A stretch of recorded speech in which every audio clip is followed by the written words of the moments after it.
All right, so guys, for today's workout, we're gonna be kicking things off with a 1 minute of cardio of your choice. Remember, that can be anything you want, as long as it's nice and simple, and we're gonna escalate that heart rate.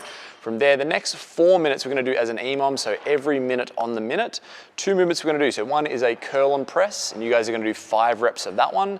You will then move into baby makers, so stretching out the hips and ankles. You'll do that for the remainder of that 60-second block. So how this will go, I have my dumbbells, curl to the shoulder, press to overhead. I'm gonna do 5 of those, making sure that it's a nice strict curl and strict press rather than a clean and press or clean and jerk.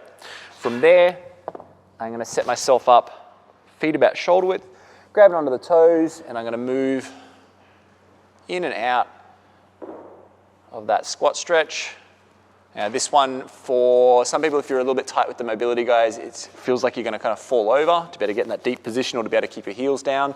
I've found that it helps if you grab onto something in front of you. So maybe the leg of a table, if you've got a training partner, you can hold onto their legs or something like that, but that will just allow you to kind of counterbalance and put your weight back on your heels. So 5 of them into as many of these as you can each minute on the minute for those remaining 4, and that is your warm-up. All right, guys, we're gonna have a look at the build workout now, and this one is gonna be a 4 quality workout, so it means we do things a little slower, a little bit more controlled, a little bit less emphasis on trying to rush through things. So 15-minute time cap on this one, and we're doing 5 rounds for quality of a slow bent over row, and that's gonna be 10 reps on that one. And then we've got slow, active, passive push-ups, also doing 10 reps on that. So ideally, we were gonna kind of designate 1 minute for the bent over rows, 1 minute for the active passives, and then 1 minute to rest, and that will space things out nicely for those 15 minutes. So if we check out this bent over row, guys, we're gonna set ourselves up with a nice narrow stance. Dumbbells in neutral grip. I'm gonna hinge over, okay, until they're past my knees. That gets me in a nice kind of almost parallel with the ground position with my torso.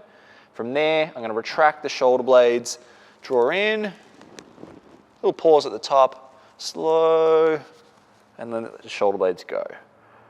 So we're thinking sort of 3 to 5 seconds up, little pause, 3 to 5 seconds down. Okay, so I'm gonna do 10 of those. I will then move straight into active passive. Now this is a much smaller movement, but it's still really important just for the health of our shoulders. So I'm gonna lock everything in. Okay, elbows are locked out. I'm going to sink myself through and then push the ground away. So it's not a push-up in the sense of me moving in and out of a press. It's much more like a shrugging or reverse shrugging kind of a motion at the shoulder, at the shoulder girdle itself. So 10 nice slow reps on that one. Remember, try to take the whole minute to do the first one, second minute to the second one, rest the third one, and we're doing 5 rounds of that for quality. That is your build workout.